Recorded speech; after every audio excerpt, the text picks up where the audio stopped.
Isn't it crazy that most couples don't talk about personal finance before they get married? Financial stress is one of the top reasons cited for divorce in America. 37% of divorces are due to financial problems. If you plan to get married one day or currently married, you should be aware of this. Know that there's different methods couples can use to manage their money and hopefully avoid this outcome. Hi, my name is Janet, founder of Doing Well, a fintech startup that guides you to a healthier relationship with your finances through personalized financial coaching. From coaching our own clients, we've distilled it down to 3 different frameworks of how you can manage finances as a couple. In this video, I'll break down each method along with the respective pros and cons. And I'll share some tips at the end so you can choose the one that works best for you. The first method is the all-in method, which, as the name suggests, you and your partner combine all your money in a shared pool of accounts. But before you do this, please make sure that you have a deeper conversation with your partner and check that you're on the same financial page and have similar money goals. For example, do you have the same ideal budget if you're going to buy a house or a car? Do you have the same lifestyle? What does retirement look like? At what age do you plan on retiring? How are each of your spending habits? Does anyone have debt that the other does not know about? This method is based on trust, and the idea is what's yours is ours and what's mine is ours. Some of the pros are it can make managing money easier for couples. It clears up confusion on how to allocate resources, and it helps couples work towards the same financial goals. It also allows one partner to help the other if there's an imbalance. Studies have also shown that it helps make couples happier and less likely to split up. The cons are if there's a big difference in salary, it could lead to hard feelings, resentment, or arguments. Different opinions on how to spend money, save, or handle debt can put pressure on the relationship. Therefore, it's necessary to have open and direct communication, preferably with the budget in place as well. Don't forget that you also have to have similar risk appetite when it comes to investments. If all of this seemed like a lot for you, maybe you'll like the next one a little better. The second method is the independent contributor. You can think of this as I'll keep what's mine, but I'll contribute. In this method, couples contribute to shared costs, but manage their own personal money. The pros of this is that each partner has more control and freedom on how they want to spend their own money. There's also more flexibility on how you want to split the bills, equally or proportional to income. Plus, there's obviously a greater protection of finances in case there's relationship issues. But it does add complexity when it comes to tracking expenses. The lack of balance can also negatively affect long-term savings. Differences in income can lead to uneven spending money,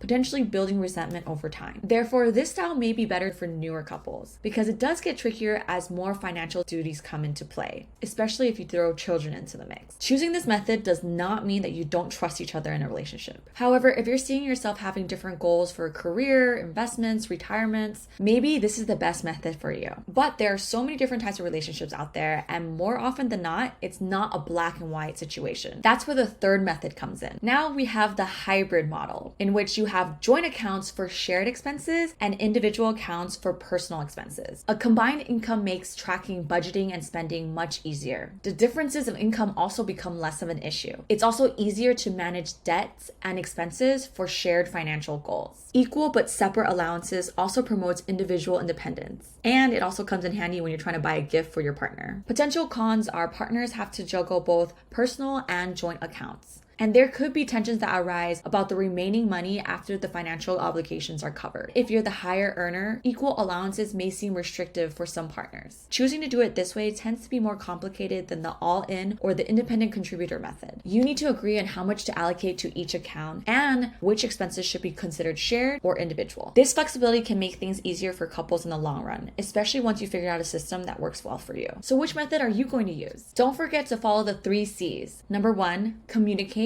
Start by identifying your individual goals and assessing your risk appetite. Then it's all about the compromise. Know when to give and take and set boundaries on spending and other money habits. Collaborate. Work together to align your goals and values as you build a life together. Talk about your family responsibilities, short and long-term goals, and lifestyle aspirations. You can seek professional advice and work with a personal finance coach who can facilitate these conversations and come up with a personalized plan and budget that works for both of you. If you or your partner need any help with this, you could book a 1-hour free coaching call at doingwell.io. And remember, navigating the financial journey as a couple is not a one-size-fits-all scenario. You're 2 separate humans coming together to build a life together. You're going to need open communication, mutual understanding, and a big dose of compromise.